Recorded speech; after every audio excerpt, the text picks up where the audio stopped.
Bien, on va parler, puisque c'est bientôt des 3 semaines, de ce qui s'appelle les Ben Ametzarim.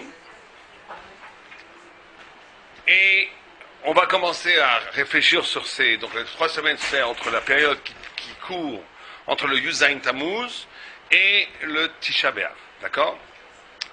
Et dès qu'on approche les textes qui traitent de ces sujets-là, il y a une contradiction. C'est que d'un côté, on dit que c'est un deuil, c'est une aveloute, il y a une aveloute dedans. Et d'un autre côté, c'est un moed. Ce qui s'appelle un moed dans la Torah, c'est toujours un rendez-vous avec Dieu, presque une fête. C'est presque une fête. Donc il y a une contradiction dans les textes. Où le Yud-Zayin Tammuz est appelé en même temps un jour terrible, on va voir ce qui s'est passé. Tisha B'Av, un jour encore plus terrible, destruction des temples. Et d'un autre côté, on les appelle Moed, Moadim. Moadim, c'est une fête, c'est une contradiction. La notion de Moed, c'est toujours quelque chose, ce qu'on a dit, un rendez-vous avec Dieu, mais chaque Moed a son Keli, a son instrument, pour que cet instant de rendez-vous avec Dieu soit l'occasion d'une rencontre avec Dieu. C'est toujours comme ça. Par exemple, Pessah, l'instrument de Pessah, c'est quoi ? Qu'est-ce qui nous permet d'acquérir ce qu'il faut à Pessah ? Quelqu'un sait ? Comment ? Non, Pessah. La matzah. La matzah, quand la matzah mangeait la matzah, les textes nous disent, les textes de Kabbalah nous disent que celui qui mange de la matzah, il acquiert de la émouna. Bon, j'ai jamais vu des gens qui mangeaient de la matzah qui le lendemain croyaient plus au bon Dieu. Mais c'est écrit, on s'en rend pas compte, c'est pas perceptible. Mais la émouna en mangeant de la matzah, ça transforme presque le corps. La Gemara, elle dit que le corps juif n'est pas comme un corps goy, incroyable, mais vrai. Faut pas trop le dire en public parce que c'était un des thèmes des goïms, des antisémites, ça. Mais la Gemara, elle dit que le corps juif, par exemple, ne doit pas obéir au même principe de réfoua, de médecine. Il y a des médicaments qui marcheront pour les goïs, qui ne marcheront pas pour les juifs. La Gemara, elle dit pourquoi ? Parce qu'il y a une tradition culinaire, alimentaire. Le fait qu'on mange kasher depuis des générations, qu'on mange des choses qu'on mange pas. La Gemara, elle dit les goïs mangent des shkatzim, des crevettes ou des choses comme ça. Ça change. Et aussi le feu de la Torah, l'énergie de la Torah, fait que le corps se modifie peu à peu. Bon, c'est pas notre sujet. Mais derrière Haga, vous savez que c'est ça qui différencie en vérité un juif d'un guerre. Un guerre, il est juif autant que nous, c'est des fois même plus, puisqu'il y a une neshama qui s'appelle Ruach. Le Harizal dit que la neshama d'un guerre, c'est toujours Ruach. La neshama d'Israël s'appelle Nefesh, qui est beaucoup plus bas. Ruach ou neshama, c'est les grandes sadikim. Mais en tous les cas, le guerre, il est sûr d'avoir Ruach. C'est déjà pas mal. C'est déjà énorme en réalité. Donc au niveau de la neshama, c'est toujours une neshama juif, un guerre, un converti. Par contre, le corps, c'est un corps non juif. Le corps ne change pas. Un japonais qui rentre dans un mikvé, il ne va pas sortir changer après le mikvé. Le corps reste le corps. Parce que c'est la notion du corps juif, c'est un corps qui a été bâti par des millénaires de pratiques alimentaires, mais aussi de mitzvot et aussi du feu de la Torah, qui fait que le corps se modifie. Il y a un corps juif, et ce corps est un des essentiels de la kedusha du corps juif, c'est la matzah. La matzah, la Gemara, elle dit, l'onitna Torah, elle a le aman. La Torah a été donnée à celui qui mange de la manne.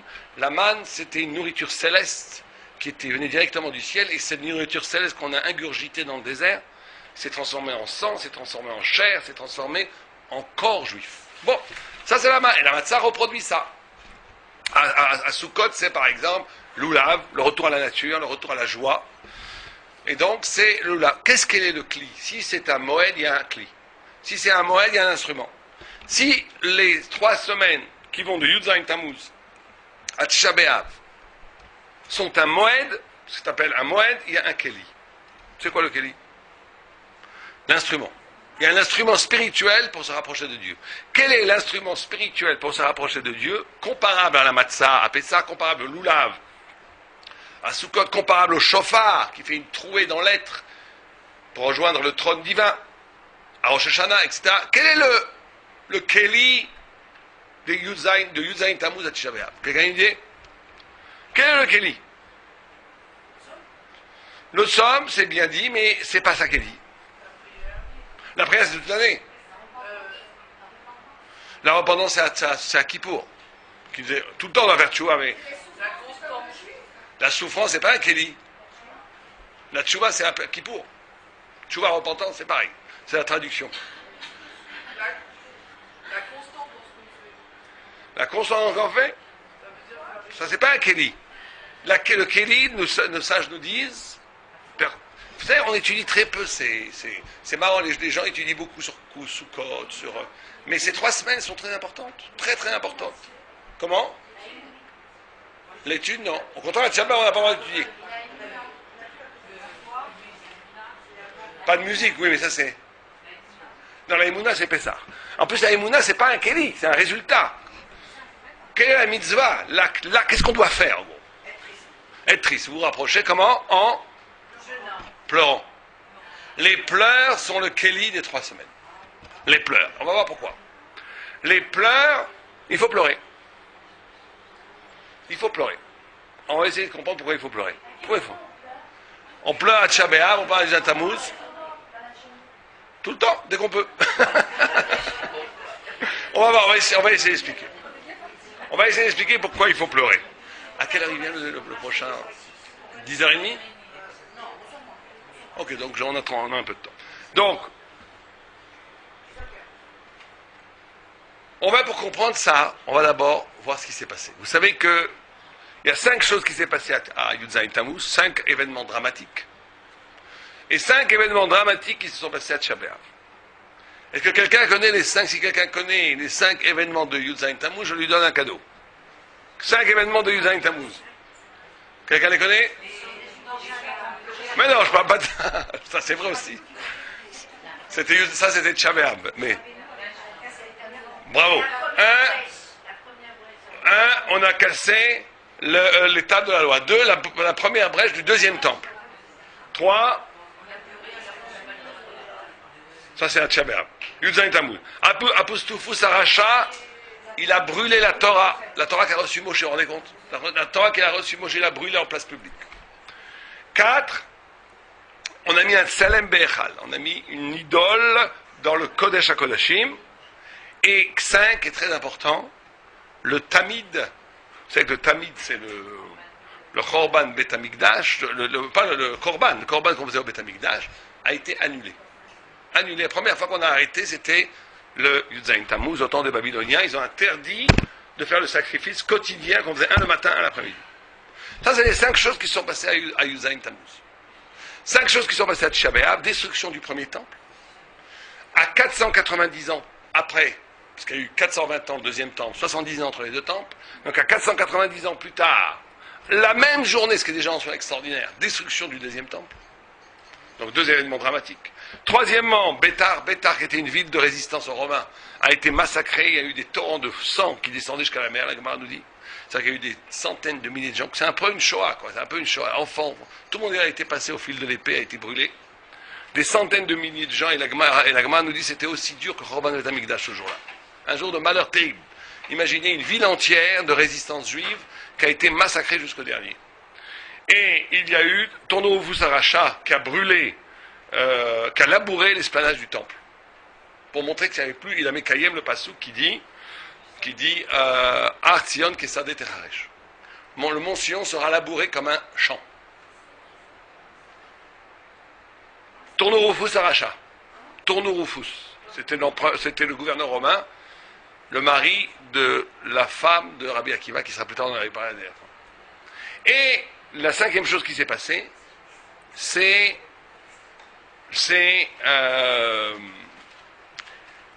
que Dieu a décidé qu'on ne rentrerait pas en Eretz Israël. Puisqu'on a pleuré pour rien, à ce moment-là, on voit les pleurs, on a pleuré pour rien, et donc, on a pleuré pour rien, il a dit, puisque vous avez pleuré pour rien, vous ne rentrerez pas en Israël, et plus tard vous pleurez, priez à l'aide de Roth, c'est ça qu'on va essayer d'expliquer aujourd'hui, qu'est-ce que c'est que ces larmes? Quel est le crime des larmes, et quelle est la réparation par les larmes? Bon, on va d'expliquer tout ça. De Tisha B'Av, les destructions des 2 temples. Tisha B'Av, destruction du premier temple, destruction du deuxième temple. 3, on a labouré à Rabaï. 4, Bétar a été détruit. 5, Bétar a été détruit. On a labouré l'esplanade du temple. Je ne sais plus. Je crois qu'ils ont repoussé après. Ouais. Ils auraient dû le laisser, ça aurait été au moins respecter la logique. Et la 5e chose, on a décidé qu'on ne rentrerait pas en Israël. Bon. 5. Chaque fois que vous avez le chiffre 5 dans la Torah, c'est pas un hasard. Le 5, c'est le chiffre de la Torah. 5 livres de la Torah. Les Tunisiens disaient Khamsa. Mais. Et les Égyptiens, ils disent Fiv. Bon, ok, chacun son minag. Mais en tous les cas, c'est aussi la lettre He avec laquelle le monde a été créé. 5, la lettre He, avec laquelle le monde a été créé. Ça veut dire que ce qui s'est passé dans ces 10 événements dont on a parlé, 5, c'est pas simplement des événements dramatiques. Ça va beaucoup plus loin que... Par exemple, c'est vrai que l'expulsion des Juifs d'Espagne, c'est aussi passé... Il y a eu toujours des choses terribles. Les croisades sont passées aussi à Tisha B'Av. La communauté de Worms a été massacrée à Tisha B'Av. C'est incroyable. C'est des époques terribles. C'est des époques qu'il faut faire très attention. Mais ça, c'est des résultantes. Mais la macor des choses, c'est les 10 choses dont on a parlé. La source, c'est les 10 choses dont on a parlé. Et 5, quand on a 5, c'est toujours quelque chose d'essentiel. C'est-à-dire que ce n'est pas que des événements terribles, c'est des événements qui marquent une chute, une brèche, une destruction et de la Torah et du monde. Si le monde a été créé avec la lettre E et la Torah c'est les 5 livres, c'est que ces 5 choses vont toucher la Torah et le monde. C'est ça qu'il faut comprendre en quoi. Alors le Maharal explique, il dit que on va essayer de comprendre ce que c'est très important. Il faut savoir que ces choses-là ne sont pas tellement étudiées malheureusement. Les gens étudient parce qu'on a l'impression que c'est pas... La plupart des gens, ils vivent ces 3 semaines, vivant que ça passe, on n'écoute pas de musique, pendant certains jours on ne se rase pas, pendant ça on ne se lave pas, on ne mange pas de viande, vivant que ça passe pour passer aux vacances avant Elul. Mais ça c'est une mauvaise... Dieu, il ne fait pas ça pour nous embêter. Chaque moed, c'est un moment d'intimité avec Dieu. Or l'intimité avec Dieu, des fois quand on est intime avec un roi, des fois le roi il marie sa fille, c'est Sukkot, on est content, on danse avec lui. Mais des fois, Dieu préserve, le roi est triste. Et être proche du roi, c'est d'être triste avec le roi. Donc on ne peut pas, quand le roi est triste, dire, bon écoute, je vais faire un petit promenade dans le jardin, parce que moi j'aime bien quand le roi il est joyeux et je ne le rejoins. Ça, c'est pas de l'amour, c'est pas du vrai kesher. Donc c'est très important pendant ces 3 semaines-là, qui sont des semaines pas faciles, de comprendre qu'est-ce que c'est et d'essayer de vivre cet événement spirituellement. Parce qu'en vérité, ce que Dieu il veut à la fin, c'est être proche de nous. Ce que Dieu veut, c'est nous rapprocher à lui. Il nous rapproche à lui des fois dans le bonheur et des fois dans la tristesse parce qu'il faut réparer quelque chose. Donc il faut comprendre qu'est-ce qu'on doit réparer pendant ces 3 semaines. Le Maharal de Prague, notre maître, dit la chose suivante. Il dit que combien de jours il y a entre Tisha B'Av, Yud Zayin Tammuz et Tisha B'Av? Quelqu'un sait? Ça fait combien de jours? Si on compte les 2 jours, combien? 22. 22 comptés, dit c'est Yud Zayin, 22. Si on compte les 2 jours, c'est 22. Ces 22, dit le Maharal, c'est par rapport aux 22 lettres de l'alphabet. C'est-à-dire que le Maharal de Prague voit dans ces événements, non pas au-delà des événements tragiques de la mort des personnes, des massacres des enfants, de toutes les choses terribles qui se sont passées, au-delà de ça, il voit que le deuil est porté par nous aujourd'hui pour quelque chose de plus fondamental, qui est ce qu'on appelle le Chorban Adat, la destruction de l'esprit. Ce qui s'est passé dans ces 10 choses, c'est toujours quelque chose qui a trait à la notion du Chorban Adat, la destruction de la Torah de l'esprit. On va essayer de comprendre. En quoi, on va de quelle nature on parle? On va prendre 2 exemples, 3 exemples. Premier exemple, c'est pour montrer en quoi tous ces 10 exemples, ces 10 événements sont des réductions, une chute vertigineuse spirituellement. On va les faire tous, on n'aura pas le temps de tout expliquer. On va en prendre 3. Prenons par exemple le premier exemple qu'on a décidé de ne pas rentrer. Dieu a décidé qu'on ne rentrerait pas en Eretz Israël. Avant le décret qui a eu lieu à Tisha B'Av, normalement tout devait être un très grand mouvement. Il aurait dû avoir la sortie d'Égypte, recevoir la Torah, rentrer en Israël, et là on aurait atteint une totalité au point où l'écrit l'Agma nous dit, le Talmud nous dit, qu'aucune nation n'aurait pu nous dominer. On aurait été indéracinable d'Eretz Israël. On aurait été éternel. Le fait d'avoir fait la Shonara, c'est le problème de la Shonara, ça a coupé le sens de l'histoire. Normalement, il y avait Géoula, Gilouï, Sinaï, sortir d'Égypte, s'arracher de la matière, Sinaï, et après Mashiach, rentrer en Israël et conquérir et Mekadesh, Eretz Israël. Depuis qu'on a fait cette la Shonara et qu'on a coupé, maintenant on peut être libre, on est sorti d'Égypte. On peut recevoir la Torah, on a reçu la Torah, mais on peut ne pas savoir quoi en faire. Ça, c'est nouveau. Quelqu'un, il peut comprendre la vérité. Il peut être libre. Il peut savoir la Torah, mais quand il vit sa vie de tous les jours, ça n'a aucun rapport avec ce qu'il sait. Aucun rapport. Il dit il comprend que lui fait du moussa, il comprend qu'il faut respecter sa femme, qu'il faut être gentil, qu'il faut étudier la Torah. Quand il arrive de la première, il se dispute avec sa femme, il est méchant, il n'arrive pas à se contrôler. Etc. Et qu'on peut donner des milliers d'exemples. Pourquoi d'où ça vient ça? Ça vient de ça. Ça vient qu'on a découpé la liberté, la vérité et la possibilité d'incarner cette vérité et cette liberté en Israël. Vous comprenez, Eretz Israël, c'est pas Stam un pays. Eretz Israël, c'est pas un pays. Eretz Israël, c'est le lieu sacré, Kadosh, où on peut rendre réels les principes qui sont énoncés au Sinaï. C'est ça, Eretz Israël. Eretz Israël, c'est la capacité d'incarner dans le réel, au-delà même du politique, le rêve de toutes les nations, le rêve révolutionnaire, le rêve des milliers de grands penseurs qui ont rêvé, de Platon à Marx, ont rêvé de faire une société dans laquelle l'homme serait épanoui et vrai, et heureux, et spirituel, et haut. Ce rêve-là est impossible sans Eretz Israël, c'est pour ça que toutes les révolutions ont abouti toujours à des millions de morts, ça n'a jamais donné, ça donnait plutôt du lugubre plutôt que du bonheur, parce que ce n'est possible qu'en Eretz Israël. Et en Eretz Israël, c'est le lieu de la possibilité de rendre réel ce qui est la vérité. On va traduire ça, c'est le lieu du lien entre la vérité et l'existence. C'est le lieu du lien entre la vérité et l'existence. C'est Eretz Israël. Et ça, on l'a cassé, on l'a perdu. On l'a perdu. On l'a perdu. On est sorti d'Égypte, ça c'est vrai. On a reçu la Torah, c'est vrai. Mais en faisant les miraglim, même quand on est rentré en Israël après, c'est plus le même Eretz Israël qu'on aurait dû recevoir. On n'est pas encore entré en Eretz Israël. On est en Eretz Israël, Baruch Hashem, mais pas dans celui qu'on doit avoir. Ça, c'est le Mashiach qui va nous révéler le vrai Eretz Israël. Le Eretz Israël qui rend possible d'incarner, au point que le Ramban, Nachmani dit une chose incroyable, il dit que toutes les mitzvot qu'on fait en Chutz La'aretz, c'est que pour se préparer à les faire en Eretz Israël. Les mitzvot, elles ont comme fonction de s'incarner sur une terre qui rend possible l'absolue vérité et le bonheur absolu dans le réel. Et ça, on l'a cassé, c'est terrible. Donc, quelque chose d'absolu, on l'a rendu relatif. Maintenant, c'est vrai qu'en Israël, on peut aussi faire beaucoup. On fait mieux la Torah en Israël qu'en France, c'est sûr. C'est certain. Mais c'est relatif, c'est pas absolu. C'est pas absolu. Au point qu'il y a des gens qui vous disent, moi, je préfère vivre à New York, à Brooklyn, je me sens plus juif que de vivre à Tel Aviv. Ils ont raison. Dans certaines mesures, ils ont raison. Ils ont tort aussi, parce qu'il y a une mitzvah de vivre en Eretz Israël qui transcende tous les. La Gemara, elle dit qu'il vaut mieux vivre chez les idolâtres en Israël que vivre en Chutz La'aretz.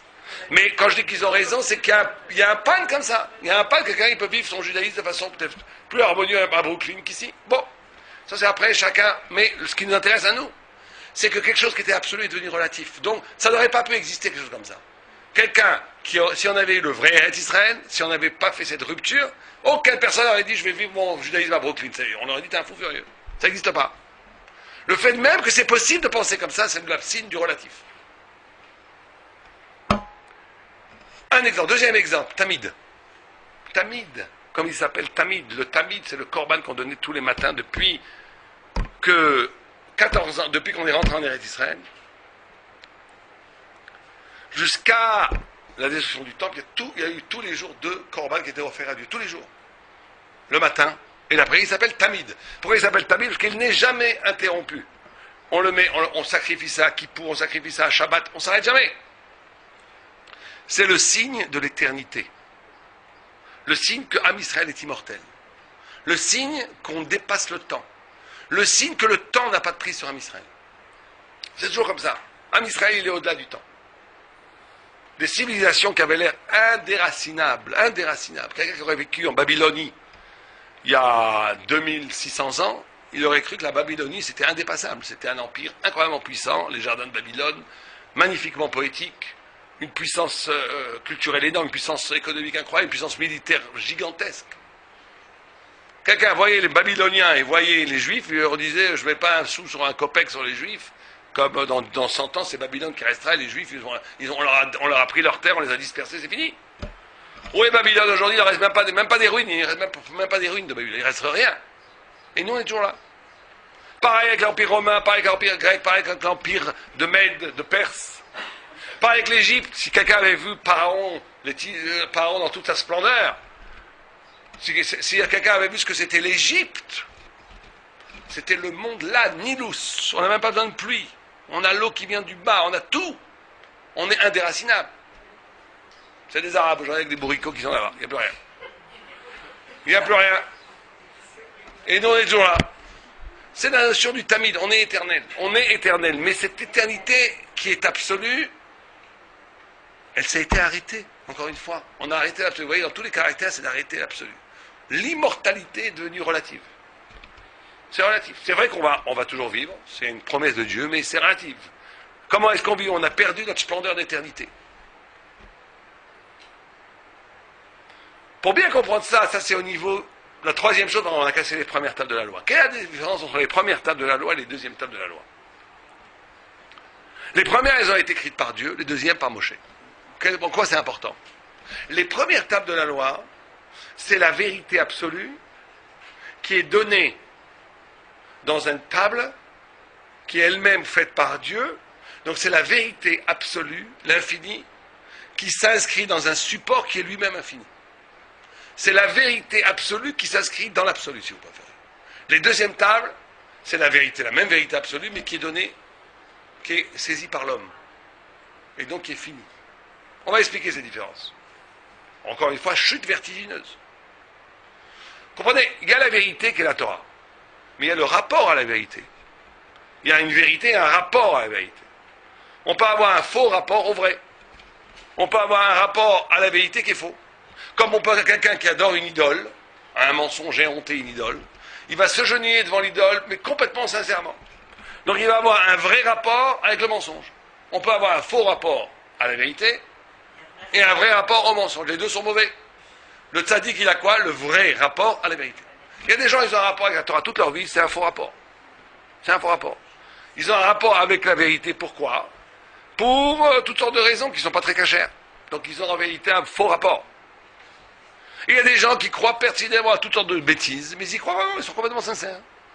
Il y a des gens, ils ont donné leur vie. Ils ont donné leur vie pour des causes complètement idiotes. Mais ils ont donné leur vie. Ils y ont cru, jusqu'au bout. Ils ont un vrai rapport au mensonge. Et d'autres, c'est le contraire. Donc maintenant, tout va dépendre du rapport. Avant, ça n'existait pas ça. Avant la destruction des premières tables, quand on dit que l'infini était inscrit dans un support infini, c'est-à-dire que Dieu avait donné à l'homme des kélim, des instruments intellectuels, spirituels, émotionnels, physiques même, on est devenu immortel quand on a reçu la Torah, qui permettaient d'être collecte, de recevoir, de percevoir la vérité avec les yeux de Dieu. La vérité telle qu'elle est, avec le regard de Dieu. La vérité telle qu'elle est. Ça a été brisé. À partir de la brisure des premières tables, les deuxièmes tables, c'est-à-dire que maintenant la vérité, elle va être combien je la désire. Quelqu'un va connaître la vérité, ça va être proportionnel par rapport au désir de vérité. C'est tout. Il y a des gens, ils ne désirent plus la vérité, ils sont trop fatigués. C'est trop dur la vie. Parlez pas d'idées, j'ai plus le temps. Vous, heureusement, vous avez le temps de venir à des cours de Torah, comme la Kavod. Il y a des gens, ils n'ont pas cette chance, ils ne sont plus intéressés par la vérité. Vous leur dites, d'accord, c'est bien beau, laisse-moi dormir. Ils ne sont plus intéressés. C'est terrible, parce qu'en réalité, c'est la mort. C'est la mort. Mais d'un autre côté, quelqu'un ne va être, sa Torah, sa connaissance, va être proportionnel à son désir de connaissance. Ça, c'est la deuxième table. Plus je veux connaître, plus j'ai soif de l'infini, plus j'ai soif de la vérité, plus je vais la voir. Plus ça me fatigue, moins je vais la voir. C'est comme ça. Ça va être comme ça. Ça va être proportionnel. La vérité va être proportionnelle au désir. On va voir. Déjà, on voit se dessiner ici quelque chose de nouveau par rapport au deuxième table. C'est que... on verra. Alors, le Maharal de Prague explique, on a dit, on va essayer de rentrer pourquoi il y a eu ce péché, pourquoi il y a eu cette chute. Et quel tikkun nous est demandé? Quel tikkun nous est demandé? Le Maharal de Prague dit une chose fabuleuse. Il dit, quand on regarde, vous n'avez pas un livre de Echai, si vous avez un Tanakh, il doit y avoir un Tanakh ici, attendez. Sinon c'est pas grave, on le fera par cœur. On a dit qu'il y a 22 jours entre Yud Zayin Tammuz et Tisha B'Av, d'accord? 22 lettres de l'alphabet, ce qui signifie que la destruction, c'est pas grave, vous le verrez chez vous, je vais vous dire ça, vous le verrez chez vous. Il y a 22 jours par rapport aux 22 lettres. Destruction du date, Horban Adat. Or, si vous regardez le livre qu'on va lire à Tisha B'Av, qui s'appelle Echa, les Lamentations en français, de Jérémie, il y a combien de chapitres? Dans Echa, il y a combien de chapitres? Non, ce serait interminable. Il y a 5 chapitres, comme les 5 livres de la Torah. Encore une fois, le chiffre 5. Les 4 premiers chapitres, quand vous les regardez chez vous, c'est très rigolo. C'est Aleph, Bet, Gimel, Dalet, He, Vav, Zain. Comme ça va. Le 5e chapitre, c'est un bilboul, il n'y a plus ça. Pour bien nous montrer que c'est un bilboul du date, des lettres, de l'intelligence. Or, si vous regardez plus attentivement encore les chapitres de Echa, vous allez remarquer que, normalement, le Ain est avant le P. Ain est avant le P. Ain, c'est valeur numérique 70, P 80. Là, le P est avant le Ain, dans les 4 chapitres. Regardez chez vous, Echa, vous avez les psukim, les versets qui commencent Aleph, Echa, après Bet, Gimel, Vdalet, He, Vav, Zain. On arrive après à Ain, c'est pas Ain, c'est P. Et le Ain vient après le P. Dans les 4 chapitres se reproduit la même soi-disant erreur. Et la Gemara nous dit pourquoi. Il dit parce que le péché des Meraglim, qui a entraîné la destruction, le fait qu'on n'est pas entré en Israël, qui est la racine même de la destruction du temple, des 2 temples, c'est Mishum d'Igdimu Pe La'ain. Igdimu Pe La'ain. Ils ont devancé la parole au regard. Incroyable. On nous dit que la racine de la destruction du savoir, qui a causé la destruction du temple et qui a causé l'exil, c'est parce que ça vient du fait qu'on devance la bouche au regard. Alors c'est quoi cette histoire?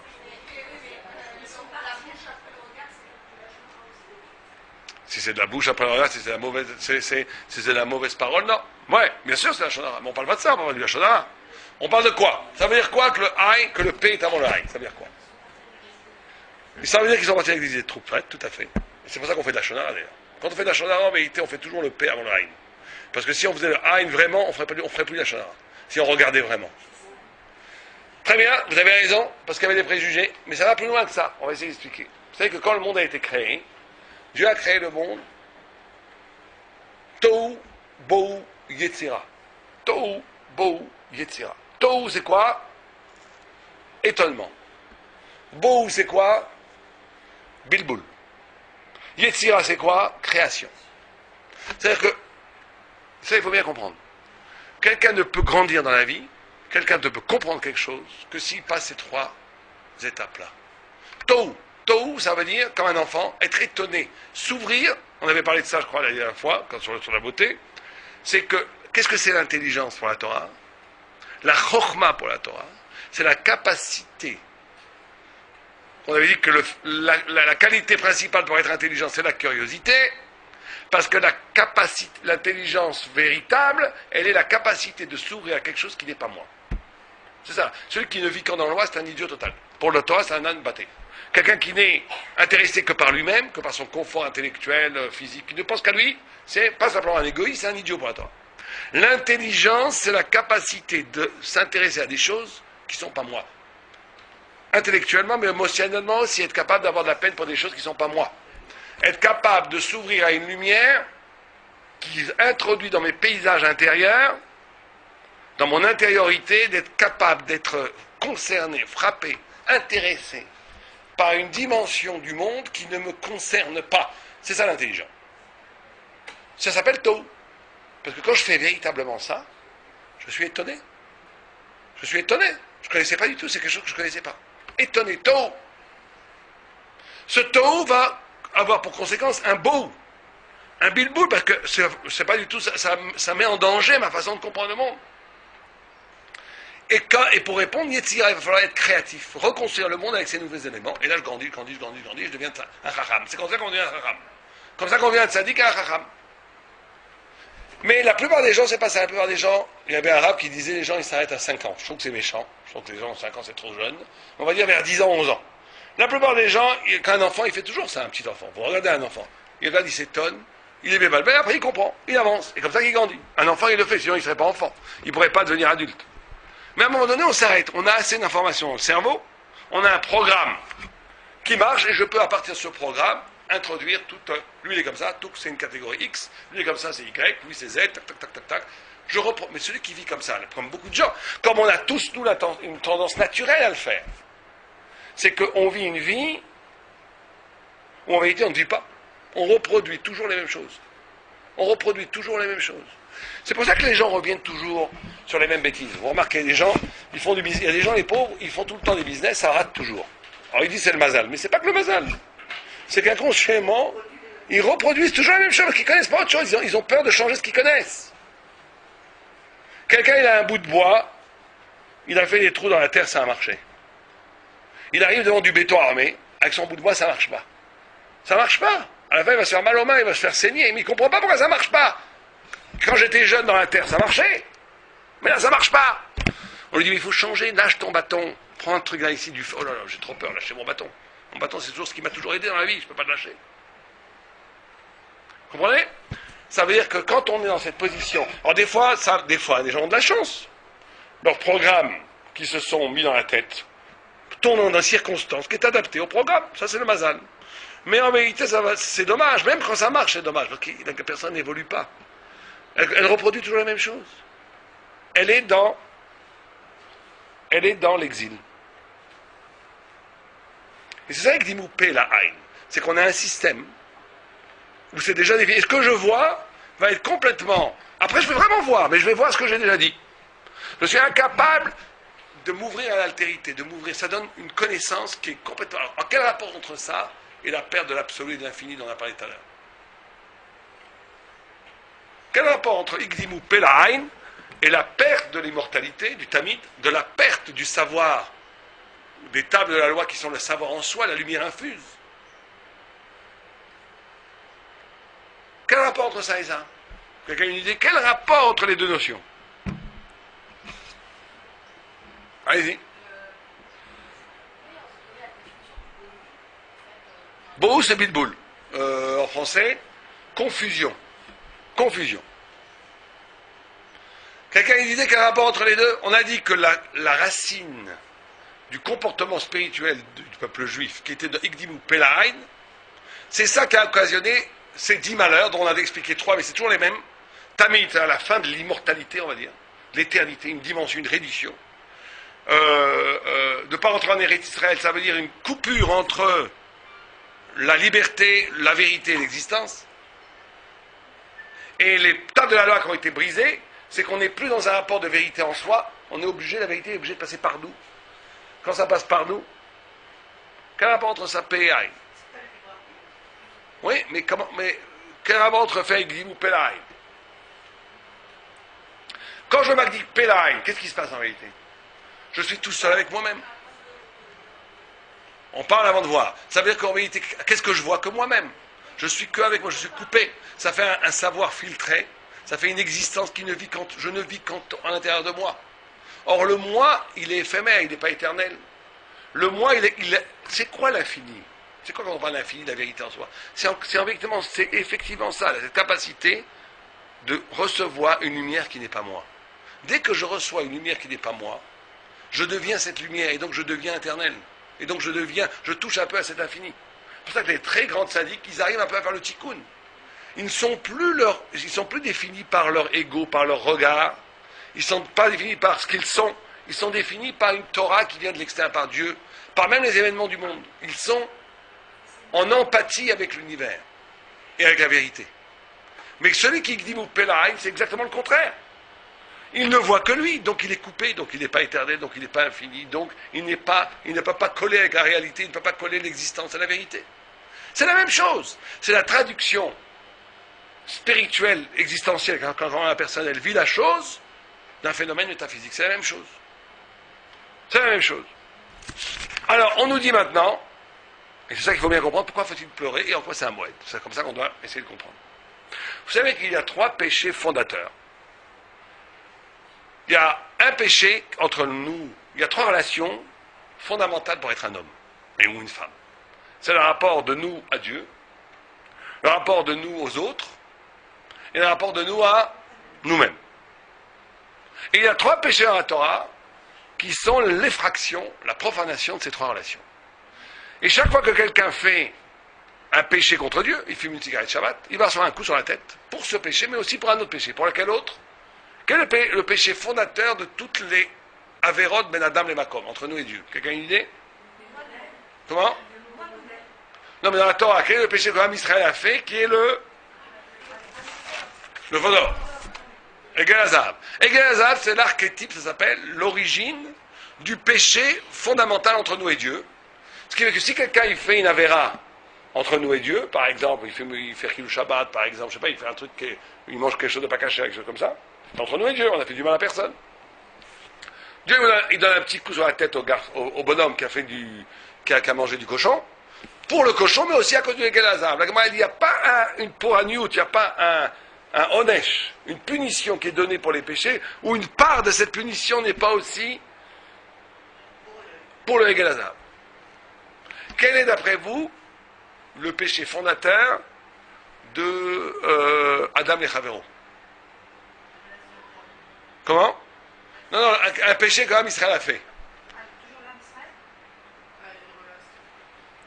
Entre l'homme et son prochain. Comment? Ils ont mangé quoi?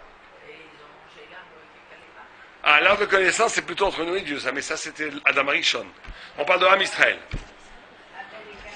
Avec un, c'est pas Ham Israël. Vous avez raison, c'est la racine de la racine. Mais dans Ham Israël, c'est quoi? Qu'est-ce que Adam les Chavero? Entre frères, qu'est-ce qu'ils sont faits? Mais quoi? Qu'est-ce qu'il y a eu dans la Torah? Hein? Oui, mais qu'est-ce qu'il y a eu comme un péché? Non, quand même, c'est pas des juifs. Sur qui? Qu'est-ce qu'il y a eu? Vous le savez, la vente de Yosef. Les 10 frères qui ont vendu Yosef, les 10 frères qui ont vendu Yosef, c'est une trahison de fraternité. Chaque fois que quelqu'un fait de la peine à sa femme, à son mari, à son père, à son fils, à ce qu'il voulait, à ses amis, il reçoit un coup sur la tête à cause de ça, par le bon Dieu, mais il le frappe aussi à cause de la vente de Yosef. Il le frappe aussi à cause de la vente de Yosef. On paye chaque fois qu'on fait une infraction entre Adam et les Chavero, on paye pour l'infraction, mais on paye aussi pour la vente de Yosef. Quelle est la faute fondatrice que le peuple juif a faite comme faute de nous-mêmes à nous-mêmes?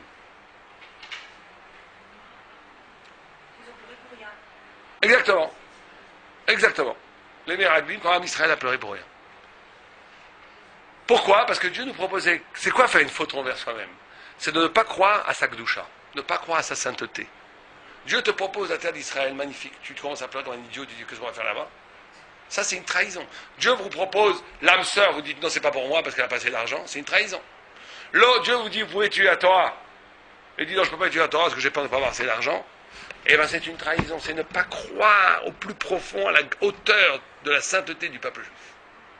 Ne pas croire en soi, on va dire simplement. Ne pas croire en soi, c'est la racine de la faute envers soi-même. Si on croit en soi, on ne fait pas de faute envers soi-même. Or, oui. Or, ce qui s'est passé, oui. Non, surtout pas Bitaron Atzmi. Bitaron Atzmi, c'est de la psychologie, c'est beaucoup plus profond que Bitaron Atzmi. Il y a des gens qui ne croient pas du tout en eux-mêmes et qui ont réussi à faire des méthodes du Bitaron Atzmi. On parle ici pas du tout du Bitaron Atzmi. C'est une espérance pour soi-même. C'est une espérance de devenir un tzaddik, de devenir une tzaddik, de devenir un gadol, de devenir... Ça peut passer cette espérance par une fragilité. Je ne suis pas sûr d'y arriver, mais je vais essayer. Et des gens peuvent être très sûrs d'eux-mêmes, en réalité, ils ont fait Iyush sur la grandeur depuis longtemps. On ne parle pas de Bitaron Atzmi. On parle de ambition spirituelle. Ouais, si on veut traduire en français, j'aime pas le mot ambition parce qu'il y a une coloration de mauvaise midote, mais en français, il n'y a pas d'autre mot. D'espoir spirituel. On va dire d'espoir. Comment? Il a fait une partie du tikkun, mais pas complètement. Nous aussi, Yom Kippour, c'est la tchouva sur Cheta. Bien sûr. On peut rien dire plus de ça. Oui. Pour nous montrer que notre problème à nous, c'est si on est conscient de ça, que la sinatrinam, que les ressentiments, que le fait qu'on a du mal à pardonner, c'est pas simplement un problème singulier, particulier. C'est de tout temps, et c'est l'épopée humaine et juive qui est en jeu. Ça nous permet de prendre la hauteur et d'être plus facilement pardonné, de moins facilement s'énerver. Parce qu'on comprend qu'on fait partie, qu'on est un petit élément singulier d'une fresque immense qui, depuis la création du monde, où il y a les forces du bien et du mal qui s'affrontent, et à un moment donné, je vais dire, est-ce que je vais continuer la faute de Yosef, ou je vais dire, bon, là je fais un tikkun, j'arrête. C'est beaucoup plus c'est beaucoup plus encourageant. Quand je vous dis, écoutez, si vous avez la possibilité de vous énervez pas, non seulement vous allez gagner, vous allez vous sentir mieux, non seulement vous allez avoir une mitzvah, mais plus que ça, vous faites de tikkun de Yosef. Vous êtes en train de réparer le monde. Ça vous donne des ailes pour essayer de devenir tzaddik. Donc mettre les choses en perspective réelle, parce que c'est la vérité, que nos problèmes dans nos relations avec l'autre, avec notre conjoint, avec nos enfants, avec nos parents, avec nos copains de travail, les savoir. Notre relation à Dieu, comment on fait la Torah, et notre relation à nous-mêmes, c'est pas simplement un triptyque singulier, mais que ça répond à quelque chose qui est en vérité de l'ordre de l'universel et de l'éternel. Ça donne une hauteur de vue, une dimension que chaque fois que je fais du bien, je suis en train de me sauver moi-même et sauver le monde. Chaque fois que je fais du mal, je chute, je suis en train de détruire le monde. Et donc ça responsabilise plus. Et donc ça pousse à la personne à sortir, à s'arracher de l'étroitesse, de la mesquinerie de ses problèmes intérieurs. Et donc on dit qu'à ce moment-là, ils ont pleuré. Ils ont pleuré. Pourquoi ils ont pleuré? Ils ont pleuré parce qu'on pleure quand on ne comprend plus. Quand est-ce qu'on pleure? Des vraies larmes, je parle de vraies larmes. On pleure ou quand un immense Bezat Hashem Aleinu, un immense bonheur nous arrive. C'est trop, on pleure. On ne comprend plus, c'est trop. Ou on pleure quand Lo Aleinu, un immense malheur nous arrive, on ne comprend pas, c'est trop. C'est à ce moment-là qu'on pleure. Je parle des vrais pleurs, pas des pleurs nerveuses ou des vrais pleurs, des vraies larmes profondes qui viennent de l'âme. C'est à ce moment-là qu'on pleure. Am Israël, ils ont pleuré parce qu'ils n'ont plus compris. Ils ont dit on n'est pas fait pour cette terre. Ils ont pleuré négativement, stupidement. Ils n'auraient pas dû pleurer. Ils étaient faits pour cette terre. Ils ont fait ce péché envers eux-mêmes. Quel archétype, ils n'ont pas cru en eux-mêmes. C'est pas qu'ils ont dit que la terre d'Israël n'était pas bien. Hein. Ils ont dit nous on n'est pas fait pour la terre d'Israël. On n'est pas fait. C'est trop grand, c'est trop haut, c'est trop fort. Ils n'ont pas cru en leur hauteur. Comme ils ont fait ça, ils ont pleuré. Il n'est pas shayar de faire, il n'est pas possible de faire un tikkun sur des larmes par des mots ou par des actes. Parce que les larmes, elles viennent, d'après la Kabbalah, les vraies larmes, de ce qu'on appelle la shtikat neshama, du silence de l'âme, elles sont avant la parole, bien avant la parole. Donc ça ne suffit pas de dire oh, on a regretté, dommage qu'on n'est pas rentré en Israël, dommage qu'on a dit non, excusez-nous, non, maintenant on va être gentil. Ça ne suffit pas du tout. Le tikkun des larmes, comme il a une racine, une origine, qui est plus originelle que la parole, plus profonde que la parole qui est proche de la pensée. La seule tikkun des larmes, ça va être avec des larmes. Il n'y a que d'autres larmes qui vont réparer les larmes. C'est pour ça que Dieu a dit Bachitem bechia shel chinam. Vous avez prié, vous avez pleuré des larmes gratuites, inutiles, stupides. Az iye bechia ledorot, vous aurez des larmes éternelles. C'est pas juste une punition. Dieu nous dit la seule façon de réparer les larmes gratuites, c'est par des larmes qui ont du sens.